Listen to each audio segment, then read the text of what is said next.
Very good morning, dear students. This is Dr. Diana Prem, Assistant Professor from the Department of Oral Pathology, Vinayaka Mission Sankaracharya Dental College.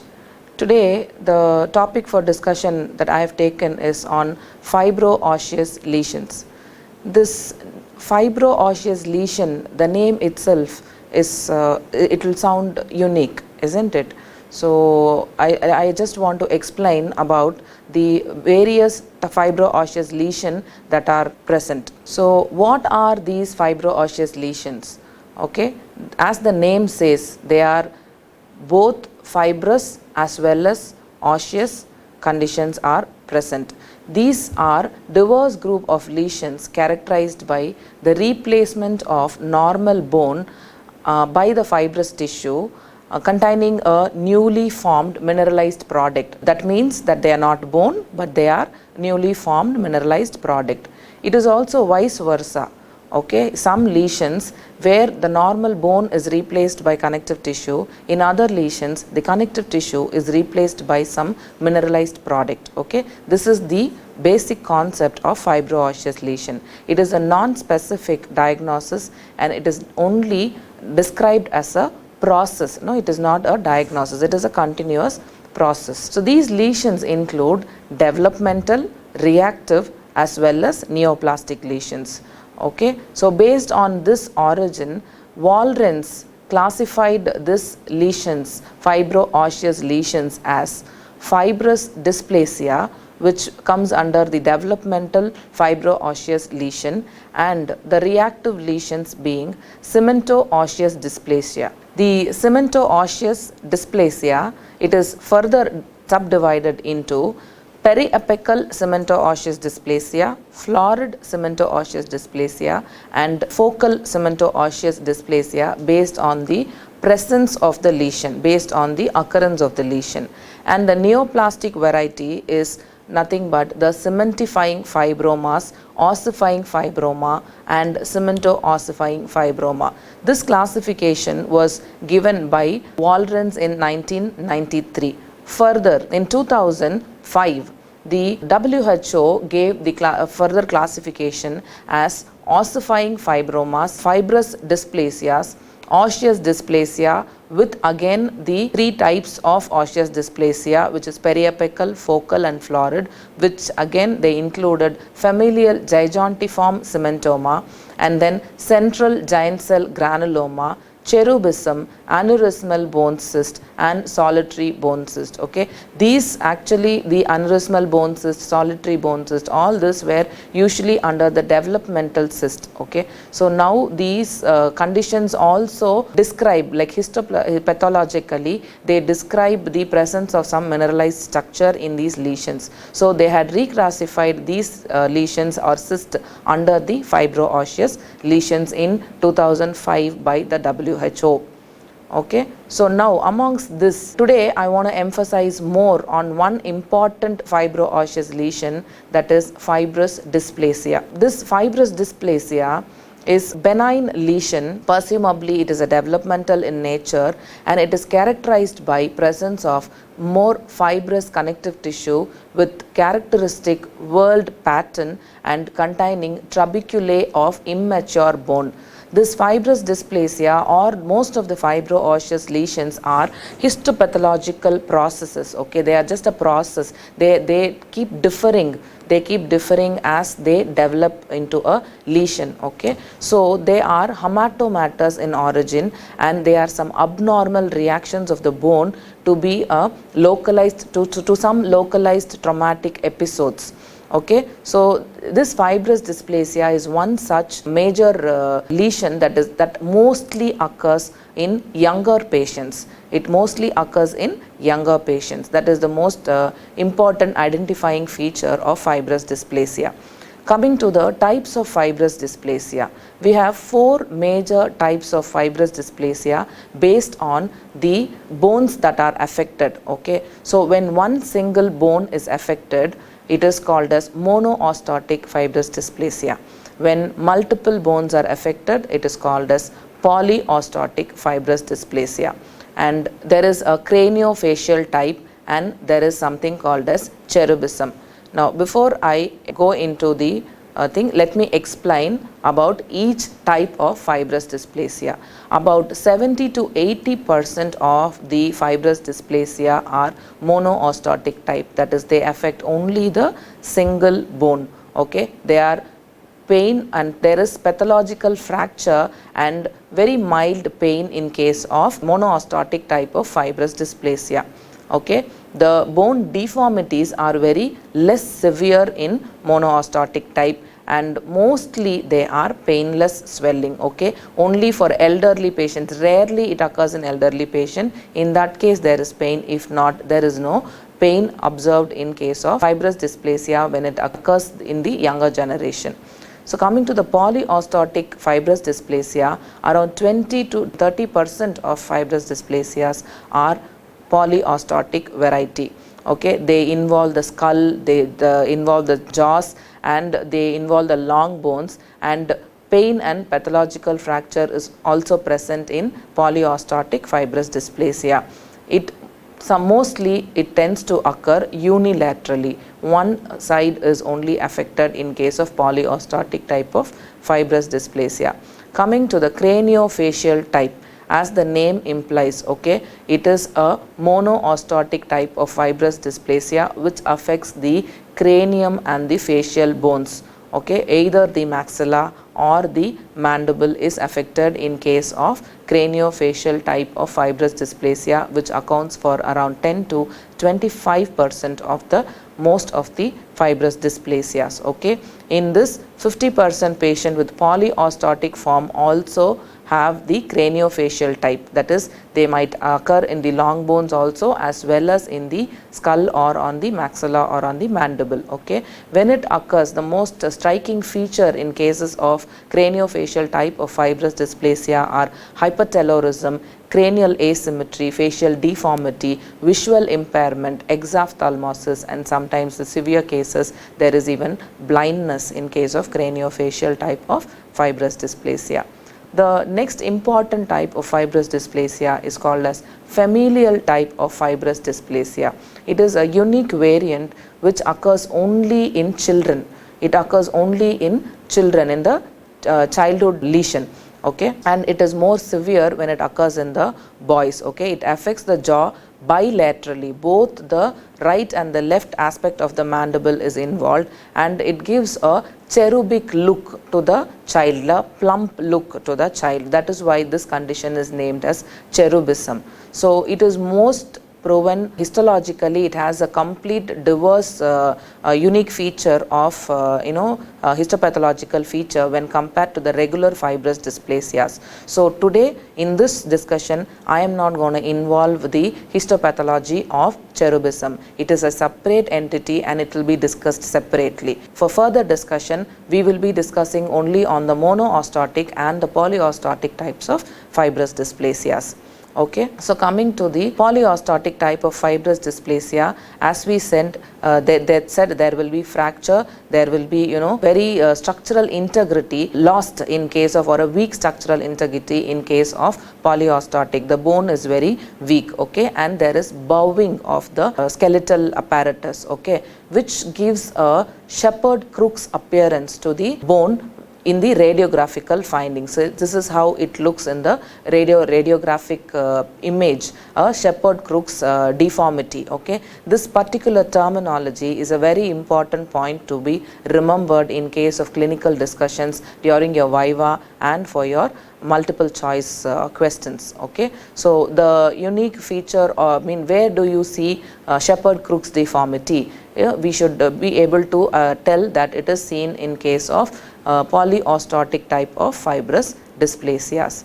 Okay, most of the feature are common for monoostotic also, but it just, since it is affecting single bone, we are not discussing much about that. So the polyostotic fibrous dysplasia, then other than the general clinical findings, there are some unique features with which they are subdivided. They are subdivided as different types of polyostotic type of fibrous dysplasia. So they are nothing but Jeffe's type of polyostotic fibrous dysplasia, McKeown-Albright's type of polyostotic fibrous dysplasia, and Meseberot's syndrome. Based on the pathology, based on the conditions that are occurring, the types are different for each type of fibrous dysplasia. So when coming to Jeffe's type, okay, the patient will have, for polyostotic fibrous dysplasia, that is, there will be very weak structural integrity of the skeletal apparatus. Along with that, the patient will be exhibiting pigmentations on the skin, which are called as capheo-light spots. This is a very unique type of pigmentation, capheo-light spot. Okay, so they are nothing but the color of the pigmentation. It is like, coffee on top of the milk. Okay, so that is why, because of the brownish pigmentation, this condition is called as capheo-light spots. Okay, this type of in the patients who have this type of fibrous dysplasia, they have the bone deformity along with pigmentation of the skin, that is the capheo-light spot. Another uniqueness about this pigmentation is unilateral in occurrence. If you see this picture, okay, it is unilateral in occurrence. The pigmentation is completely on a single side, and another important thing to be noted, it doesn't cross the midline. Another important thing that we can see is it doesn't cross the midline. It is just restricted to the midline and it spreads unilaterally. Okay, so the next type is McKeown-Albright syndrome. What is a syndrome? Usually when 3 or more conditions occur together, it is called a syndrome. So likewise, in McKeown-Albright syndrome, there is fibrous dysplasia of the bone, there is pigmentation of the skin, that is capheo-light spots are seen, and there is endocrinal disturbances. So when this endocrinal systemic disturbances also occur along with the other 2 deformities or the other 2 problems, this condition is termed as McKeown-Albright syndrome. The third one will be Meseberot's syndrome. So in Meseberot's syndrome, along with these conditions, there is one more added disadvantage, that is intramuscular myxoma is present. The patient will exhibit intramuscular myxoma. So these 3 types are the subdivisions of polyostotic type of fibrous dysplasia. So coming to the radiological findings of polyostotic fibrous dysplasia. Okay, it is a very unique finding that we see. We had already mentioned that there is structural weakness or integrity is lost in case of the bone of the person who is affected with fibrous dysplasia. So in that case, the bone is more shattered. Okay, there are in radiological finding, usually the bones are radio opaque in nature, isn't it? But in patients with fibrous dysplasias, the opaqueness will be lost and there will be lot of radiolucency seen here and there, forming like pores in the radiographic finding, like a orange peel, the superficial appearance of an orange peel. Because of this, the researchers had given the term, the radiographic finding, as orange peel appearance of the fibrous dysplasia.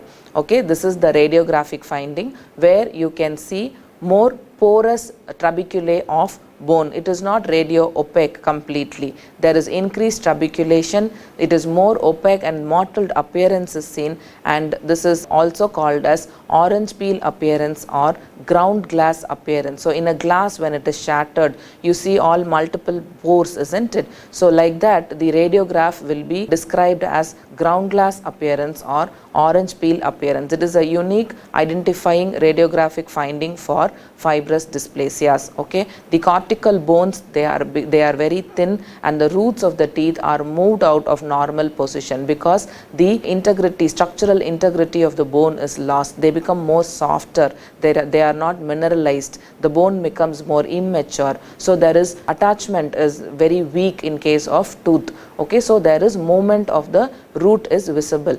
So coming to the laboratory investigations of fibrous dysplasia, there is the patient will exhibit elevated alkaline phosphatase level, and there is also moderate increase in the basal metabolic rate in case of laboratory findings.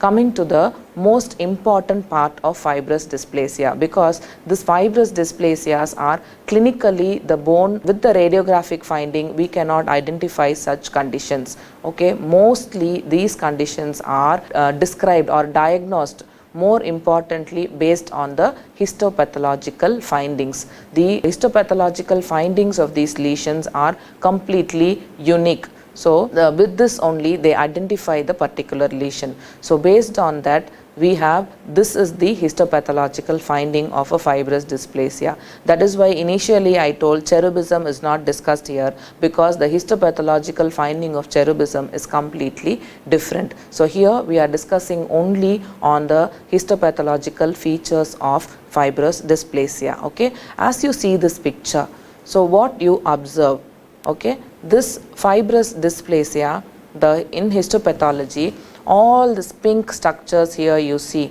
all the pink structures you see are the irregular bony trabeculae. All are irregular bony trabeculae that are not interconnected with each other.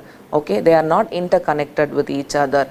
These structures, this pale pink structure completely is the ground substance, that is the collagen, that is the fibrous tissue.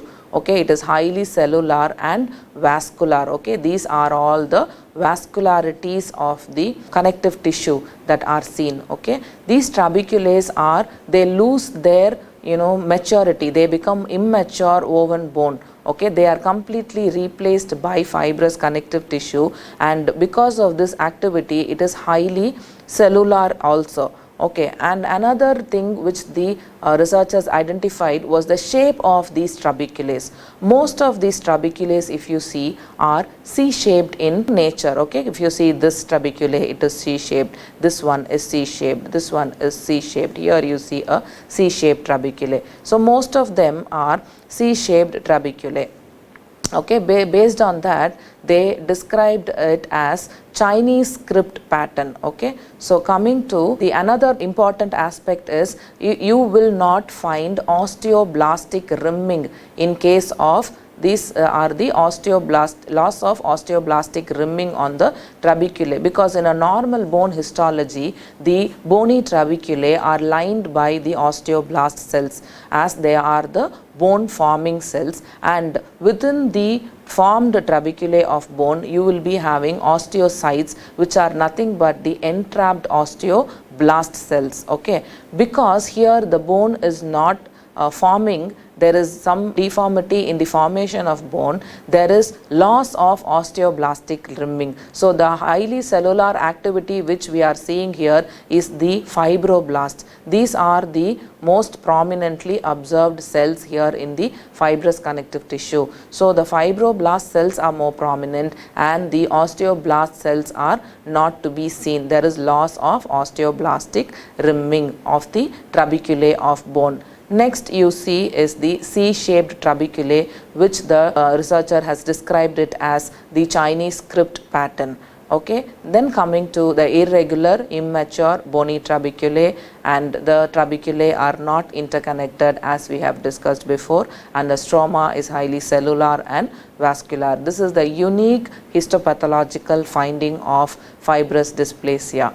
Okay, these kind of histopathological finding we don't see in any other condition. That is why I said already that fibrous dysplasia is mostly diagnosed histopathologically than with the clinical or radiological findings. Okay, so coming to the conclusion, as I said, it shows similarity with various other fibro-osseous lesion clinically, radiologically, and sometimes histologically also. So where this histologically it is similar is based on the reactive lesions. In the classification we have already seen that the reactive type of fibro-osseous lesion, that is cemento-osseous fibrous dysplasia. So these fibrous dysplasia are little bit similar to the fibrous dysplasia. Okay, so that is why they are telling that they show very much mild similarity histopathologically, but clinically and radiographically they are more similar in nature. Hence, through complete knowledge about this lesion is necessary for proper diagnosis and the treatment plan of such lesion. So when it comes to the treatment plan, it is a multidisciplinary approach, okay, because multiple bones are involved. In some cases systemic conditions are involved, there is pigmentation, so there are varied clinical findings are present. So the treatment plan involves multidisciplinary approach, and it is a very conservative treatment is preferred. Okay, so this is about to conclude. So this is about fibrous dysplasia. So in a nutshell, I just want to again re-emphasize from the starting, like a rush through the slides. Okay, so with the first slide, in general about which type of fibro-osseous lesion we had discussed. We had discussed about fibrous dysplasia, which is a developmental type of fibro-osseous lesion. Okay, the types of fibrous dysplasia, the four major types, that is monoostotic, polyostotic, craniofacial and cherubism. And then we had seen about the clinical findings of polyostotic fibrous dysplasia, which all bone it affects and what is the deformity that are seen, how it is called. And we have discussed about the various types of polyostotic type of fibrous dysplasia and the lab investigations, the radiological findings and the histopathological uniqueness of fibrous dysplasia we have also seen.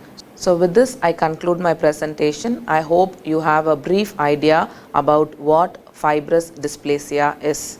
Thank you.